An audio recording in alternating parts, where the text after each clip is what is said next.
Mummy जल्दी कीजिए ना, आप जानती हैं ना मेरी फ़्लाइट है और आप अभी भी उसी दही चीनी के चक्कर में पड़ी हैं। सुबह के 5 बज रहे थे लेकिन घर में हलचल और तनाव दोनों ही घने थे। राशि एक तेज़ तर्रार और महत्वाकांक्षी लड़की लंदन में अपनी पहली जॉब के लिए रवाना हो रही थी। वो आईटी सेक्टर में मेहनत और टैलेंट से चुनी गई थी। यह उसकी ज़िंदगी की सबसे बड़ी उड़ान थी जिसे वो किसी भी कीमत पर नहीं चूकना चाहती थी। वह अपने करियर, अपने सपनों और अपने संघर्षों से इतनी जुड़ी थी कि माँ की भावनाओं को अक्सर पीछे छोड़ देती थी। उसकी माँ मानसी एक विधवा जिसने अकेले ही अपनी बेटी को पाला था, वो आज उसे पहली बार घर से इतना दूर भेज रही थी। मानसी रसोई से एक कटोरी में दही चीनी लेकर आई थी और बोली, बिटिया शुभ होता है दही चीनी खाकर जाना, और तू पहली बार विदेश जा रही है, मेरा मन नहीं मानता बिना ये खिलाए। राशि की भौहें सुकड़ी लेकिन माँ की आंखों में आंसू देखकर उसने थोड़ी नरमी दिखाई। ठीक है मम्मी, जल्दी करिए प्लीज़। वह जल्दी से दही चीनी खाती है, माँ के पैर छूती है और झटपट दरवाजे से निकल जाती है। बाहर कैब इंतज़ार कर रही थी। कैब में बैठते हुए वह कहती है, एयरपोर्ट पहुंचकर फ़ोन करूंगी, आप रोइएगा मत मम्मी। मानसी सिर हिलाती है लेकिन उसकी आंखें भर आती हैं। यह आंसू विदाई के नहीं, एक अधूरेपन के थे, मानो कुछ होने वाला हो। रास्ते भर राशि का ध्यान सिर्फ घड़ी पर था। हर ट्रैफिक लाइट उसे चिढ़ा रही थी। हर ब्रेक लगने पर उसका दिल और ज़ोर से धड़कने लगा। भैया और कितनी देर? बस 10 मिनट मैडम। और उस दिन शहर जैसे उसकी किस्मत से नाराज़ था। एक मोड़ पर लंबा जाम मिला, एक एक्सीडेंट हुआ था और ट्रैफिक रुक गया था। राशि की आंखों में आंसू आ गए। हे भगवान, अब क्या होगा? भैया कोई और रास्ता नहीं है? ड्राइवर बोला, मैडम जी ट्राई कर रहा हूँ पर आगे से जाने नहीं दे रहे। राशि झुंझला गई। क्यों माँ ने मुझे रोका? क्यों दही चीनी खिलाई? क्यों इस ड्राइवर ने रास्ता नहीं बदला?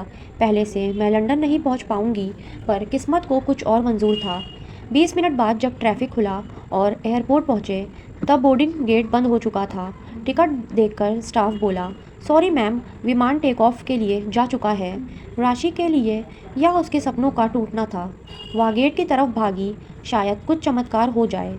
तभी रनवे पर उसे वही विमान दिखाई दिया जो उसकी फ़्लाइट थी। अब रनवे पर भाग रहा था। उसके पाँव वहीं जम गए। आंखों में आंसू और दिल में निराशा थी। तभी तेज़ धमाके की आवाज़ आई। ज़मीन कांपी, रनवे से आग की लपटें उठने लगीं। वही विमान जल रहा था। चीखें, अफरा तफरी, लोग इधर उधर दौड़ रहे थे। दमकल की गाड़ियाँ, एम्बुलेंस, हर तरफ हाहाकार मच गया। राशि वहीं खड़ी रही जैसे किसी ने समय को रोक दिया हो। जिस विमान को छोड़ने के लिए वह माँ ट्रैफिक और किस्मत को कोस रही थी, वही विमान अब राख बन गया था। वो वही ज़मीन पर बैठ गईं, आंखों से आंसू बह रहे थे, पर अब वे पछतावे के नहीं, शुक्रगुजारी के थे। उधर मानसी घर पर टीवी देख रही थी। अचानक न्यूज़ चैनल पर ब्रेकिंग न्यूज़ आई। फ़्लाइट नंबर XYZ जो लंदन जा रही थी, टेक ऑफ के कुछ देर बाद क्रैश हो गई। बचने की कोई संभावना नहीं। मानसी की सांसें थम गईं, उसके हाथ से रिमोट गिर गया। आंखों के सामने अंधेरा छा गया। हे भगवान, मेरी बेटी! वह ज़मीन पर गिर पड़ी। तभी घंटी बजी। कांपते हाथों से दरवाज़ा खोला। सामने राशि खड़ी थी। मम्मी, राशि।